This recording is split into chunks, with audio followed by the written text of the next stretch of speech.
सारे व्यवस्थाओं को, उनकी शादी विवाह, उनके मकानों का निर्माण, उनके आना जाना सारा जो है वो सेठ लोग उसको बियर करते थे। और एक बार यदि वो नियुक्त, बिरला के यहाँ भी एक संदर्भ ये था कि यदि आपने किसी को नियुक्त किया तो बाद में उसको निकाला नहीं जाएगा, या तो नियुक्त ही नहीं करेंगे और नियुक्त करेंगे तो उसके बाद निकालेंगे नहीं।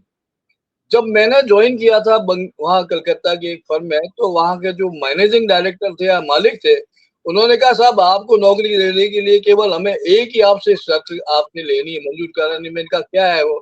तो उन्होंने कहा जब गुरु पूर्णिमा होगी या जब विशेष होली दिवाली का अवसर आएगा तो हम आपके पैरों को धोएंगे, आप ब्राह्मण हैं, आपके पैरों को हम धो करके आप ज्वाइन कर लो। तो मुझे बड़ा अजीब लगा, मैंने कहा सेठ मुझसे ये बात कह रहा है। That was the system. मैं कोई इसमें ब्राह्मण क्षत्रिय वैश्य शूद्र की बात नहीं कह रहा, कि भावनात्मक लगाव की बात है। और उस लगाव की वजह से कोई भी आदमी यदि कहीं रहता है या नौकरी करता है, तो मेरा कहने का ये जो बातें हैं ये न केवल परिवार से संबंधित है, संस्कृति से संबंधित, समाज से संबंधित है, पर वाइडर लेवल पर इसकी रूट्स गहरी राजनीति में भी चली जाती हैं।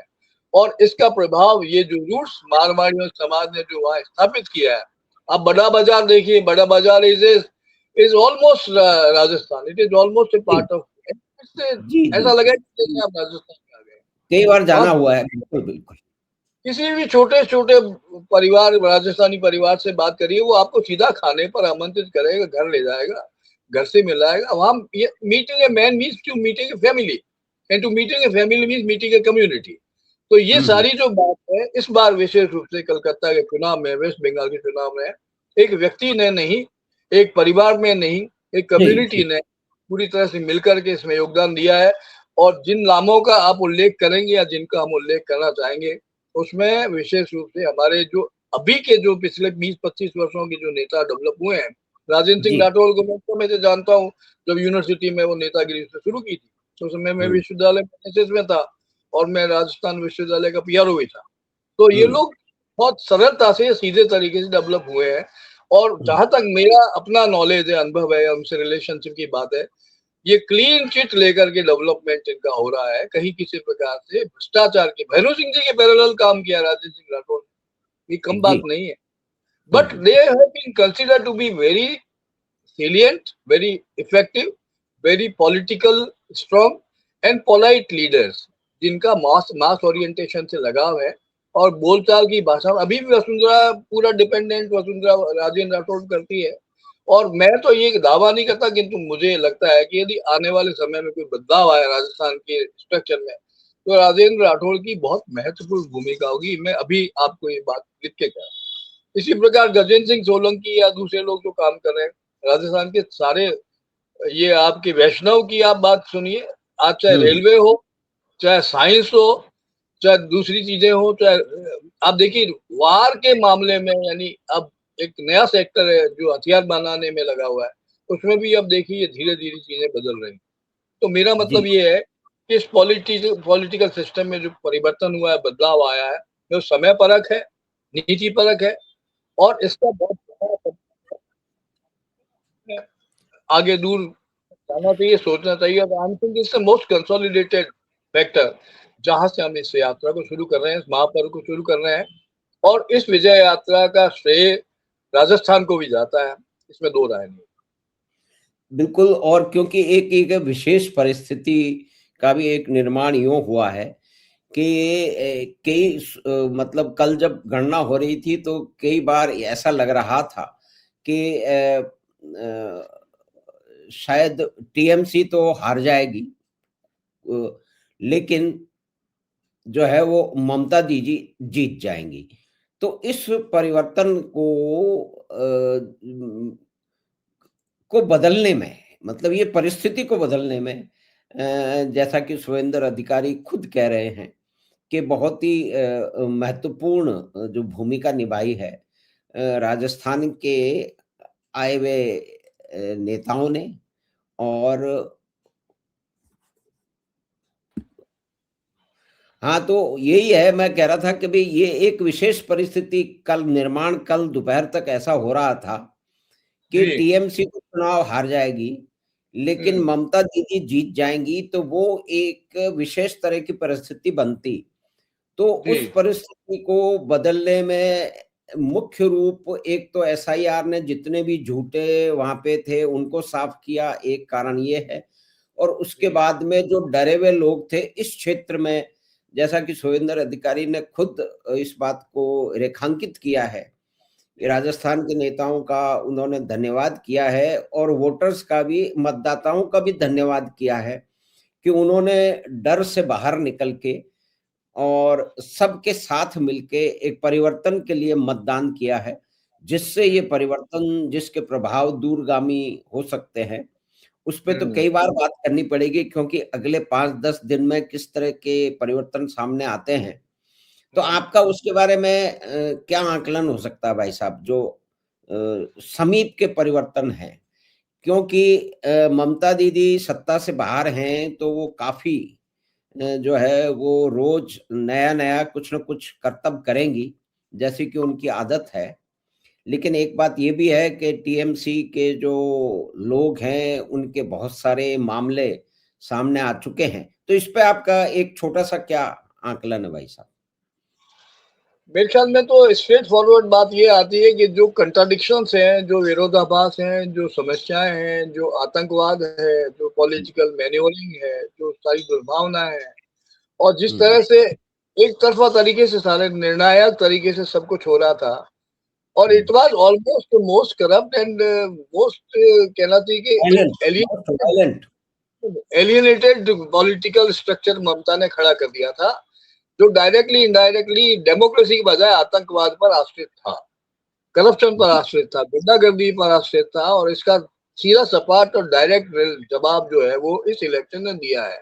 विशेष रूप से महिला मतदाताओं ने, यूथ ने, और जो लोग क्षेत्रवाद से ऊपर उठ करके चले गए, राष्ट्रवाद की बहुत तरफ चले बहुत गए, महत्व, मैं ये बार बार कह रहा हूँ, महत्वपूर्ण बात। का जो फैक्टर था वो अब एबोलिश हो गया है, एबोलिश हो जाना चाहिए। किसी प्रकार का क्षेत्रवाद कहीं भी नहीं है, चाहे राजस्थान हो, चाहे बंगाल हो, चाहे और कोई मराठी कल्चर हो, क्षेत्रवाद से हमें ऊपर उठना जरूरी है। और भाजपा की सारी जो सिस्टम है, सारी पॉलिटिकल जो स्टडी है, जो डेवलपमेंटल जो एस्पेक्ट्स ने भाजपा के, वो क्षेत्रवाद से ऊपर उठ करके राष्ट्रवाद की तरफ जाने की बात है। और राष्ट्रवाद भी नहीं, राष्ट्र धर्म। मैं बार बार इस बात हुँ, को कहता हूँ कि राष्ट्रवाद का जो नॉमेनक्लेचर है, ये राष्ट्रवाद जो है वो नेशनल लेवल का ब्रिटिश कल्चर है, बट राष्ट्र धर्म इंडियन है। तो हम बिल्कुल, लोग बिल्कुल। राष्ट्र की तरफ, it is commitment to total culture, total heritage, total history, total development and total human race. And it is international, ये एक इंटरनेशनल एस्पेक्ट है। इसकी अवधारणा अंतरराष्ट्रीय है। ये जाति परक नहीं है, धर्म परक नहीं है, जिहादी परक नहीं है, किसी प्रकार का इसमें आइसोलेशन की बू नहीं आती है। एक टोटल होमोजीनस, एक डबल, एक ऐसा स्ट्रक्चर है जिसके जिसके विकास में, यानी कहना चाहिए कि अनंत संभावना है। और इस सारी बिल्कुल, संभावनाओं को लेकर के ये राजनीतिक जो ताकत सामने आई है, मुझे लगता है कि आगे आने वाली भारतीय राजनीति में क्षेत्रवाद की तरफ को हम नष्ट करेंगे और राष्ट्रवाद की तरफ जाएंगे। इसका एक पहला इंडिकेशन, बड़ा इंडिकेशन है। जी भाई साहब, तो एक तरह से एक बहुत ही क्रूर और जिसको कहते हैं कि जिसको कहते हैं आत्ममुग्ध, जो हम्म क्रूर एक शासन और शासक है, उससे मुक्ति जी पाई है। और लेकिन इस देश की विडंबना ये है कि इस देश के तथाकथित बुद्धिजीवी इस क्रूर और अधिनायकवादी तंत्र को ही प्रजातंत्र का प्रतीक बता के आज भी प्रस्तुत कर रहे हैं। आगे आने वाले दिनों में हम दिखेंगे कि दुनिया भर के समाचार पत्रों में, मीडिया में यही झूठ भारत के यहाँ से शुरू होकर के वहाँ छपेगा और जी। एक विशेष प्रकार की कार्रवाई होगी। तो भाई साहब, आपका बहुत-बहुत धन्यवाद कि ये जो एक विशेष मैं थोड़ा सा एक बात और आपसे कहना चाहता हूँ कि कल जो मोदी जी का जो भाषण हुआ था, पर्टिकुलरली हेड ऑफिस में दिल्ली में, जी, वो सारे सारे चेंज को बहुत रैशनल तरीके से उन्होंने साफ कर दिया था। राष्ट्रीय, जी, न केवल राष्ट्रीय, क्षेत्रीय, बल्कि इंटरनेशनल लेवल पर भी सारी चीजें साफ हो गई। एक आइडियल भाषण है, एक ऐसा भाषण है जो कभी, मैं तो नहीं मानता कि किसी बड़े नेता ने, भारतीय नेता ने ऐसा कभी कुछ बात कही होगी। इलेक्शन के जीतने के बाद उन्होंने जिन पॉइंट्स को उठाया, उसमें सबसे बड़ा श्रेय कार्यकर्ताओं को दिया किसी भी बड़े नेता का उन्होंने नाम नहीं लिया, ना उसका उल्लेख किया, उनका सारा श्रेय कार्यकर्ता हो जाता है। तो ये जो ग्रास रूट लेवल से कमिटेड होने की बात जो है वो भाजपा की एक बहुत बड़ी उपलब्धि है। सत्ता परिवर्तन के साथ में सब चीजें बदल जाती हैं, व्यवस्था बदल जाती है, ब्यूरोक्रेट्स हावी हो जाते हैं। यहाँ मुझे एक ब्यूरोक्रेट नजर नहीं आया इस पूरे तंत्र में। आप मुझे किसी का चेहरा बता दीजिए, कोई ब्यूरोक्रेट या कोई नेता यहाँ पर नजर आया हो आप। After this election, after this victory, there was no signature, no sign of any bureaucrat or a political leader seen on the dais. जो लोग नजर आए वो वही लोग नजर आए जिन्होंने पूरा शक्ति से, पूरे विचार से, पूरा अपने आप को जोर शोर से लगाया और इस कार्य को सिद्ध किया। तो ये एक नई तरह का मैंडेट बना है, नई तरह की फिलोसफी डेवलप हो रही है, नई तरह की प्रक्रिया डेवलप हो रही है, पॉलिटिकल स्ट्रक्चर डेवलप हो रहा है, मॉडल बन रहा है, और ये मॉडल 50 वर्ष आगे का मॉडल है। मैं इस बात का दावा करता हूँ। जी भाई साहब, बिल्कुल सही आपने मीमांसा की। और एक विशेष घटना है, मतलब राजस्थान, मारवाड़ और पश्चिम बंगाल और कलकत्ता से जो संबंध बहुत ही लंबा पुराना प्राचीन संबंध है, और वहाँ पर जो प्रवासी लोग हैं राजस्थान के, वो अनेकों दशकों से, बल्कि 100 साल से भी अधिक समय से सिर्फ बंगाल में ही नहीं, आसाम में, त्रिपुरा में, मेघालय, सब जगह पे जा बिल्कुल। चुकी हैं। सिक्किम में भी हमने देखा है कि सिक्किम में भी जो है वो राजस्थान के ही व्यापारी हैं, तो वो बहुत पहले से जा चुके हैं। एक उनकी लिगेसी है, एक उनकी एक्सपर्टीज है। ये कितनी बड़ी, उस जमाने में जबकि कम्युनिकेशन नहीं था, ट्रांसपोर्टेशन नहीं था, तो आप देखिए कि राजस्थान के रेगिस्तान से उठ करके, जैसा आपने बताया कि थैला और लोटा लेकर के वो लोग उन बिल्कुल ही अपरिचित संस्कृति के बीच में, जहाँ की भाषा नहीं जानते, जहाँ के तौर तरीके नहीं जानते, लेकिन उन्हें ये मालूम था कि उस समय कलकत्ता उद्योग और व्यापार का प्रमुख केंद्र है, और वहाँ जाकर के वो कुछ ऐसा कर सकते हैं जैसा कि फिलहाल उस समय के राजस्थान में संभव नहीं था। तो वो उन्होंने कर दिखाया है, चाहे बिरलाज हों और दूसरे भी लोग हों। तो आपका बहुत धन्यवाद। एक छोटा सा निवेदन और है। Yes sir. शेखावाटी का जो क्षेत्र है, बागड़ का क्षेत्र में, वो सारा इतिहास, सारी जी। राजनीति पेंटेड है, वॉल्स हुँ, में सारी सारी मंडी हुई है, दीवारों पर हुँ, मंडी हुई। यानी वो संस्कृति हमें मूर्त रूप में नजर आती है। 100-200 साल पुरानी संस्कृति है, वो आज भी जीवंत है और आगे के जी। 100 साल तक जीवंत रहेगी। ये बात निश्चित रूप से बहुत बड़ी बात है। जी भाई ट्रांसलेटेड साहब, इन हेरिटेज। जी। बिल्कुल ये एक संबंध है, जो कि ये जो एक कृत्रिम जो दुराव है, एक कृत्रिम जो समझिए कि जो दीवारें खड़ी की जा रही है कि हम अंदरूनी हैं, हम बाहरी हैं। तो ये एक कम से कम भारत के क्षेत्र में और फेडरल स्ट्रक्चर के क्षेत्र में, और तो बिल्कुल ही कोई इसका अर्थ नहीं है। लेकिन जी। डेस्परेट जो विवश नेतृत्व है, जिनकी सत्ता गंवाने के आसपास हैं, वो इस तरह के जुमले, इस तरह के संवाद लोगों को भ्रमित करने के लिए फेंकते रहते हैं। लेकिन उनसे ऊपर उठ करके वहाँ के मतदाताओं ने और पूरे देश के लोगों ने, जो कि वहाँ जाकर के बड़े लंबे समय से मेहनत उन्होंने की है, तो ये एक अभूतपूर्व परिवर्तन है। तो उसके कुछ मुख्य बिंदु, जिसमें मुख्य रूप से ममता दीदी का अपने क्षेत्र में हारना, और उसके अंदर जो प्रवासी राजस्थानी है उनका एक रोल, और यहाँ से गए हुए नेताओं का रोल है, उसको आपने खोला, उसको समझाया, तो उसके लिए आपका धन्यवाद। तो आपके पास फिर लौटेंगे इसी विषय की और अन्य विषय की। और बीकानेर कहानी तो अभी पीछे छूट रही है, उसको तुरंत जरूर शुरू करना है, मैं याद दिलाता रहता हूँ आपको। बहुत बहुत धन्यवाद आपके इसके लिए।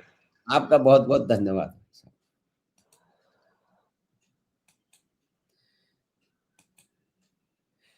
तो हम बात कर रहे थे माननीय श्री अशोक आत्रेय जी भाई साहब से, और विषय था कि ममता दीदी और टीएमसी की पराजय, यानी कि परिवर्तन, पश्चिम बंगाल में परिवर्तन, जो कि माना जा रहा है कि 2014 के परिवर्तन के बाद में एक बहुत ही विशाल और अभूतपूर्व परिवर्तन है, जिसके प्रभाव एक लंबे समय तक भारत की राजनीति में और बंगाल की राजनीति में और अन्यत्र भी देखे जाएंगे, तो उसको समझाने के लिए हमने बातचीत की माननीय श्री अशोक आत्रे साहब से। तो हमें आशा है कि बातचीत आपको पसंद आई होगी। तो आप चैनल बात 25 को सब्सक्राइब करें, लिंक अपने मित्रों और परिवार के साथ साझा करें।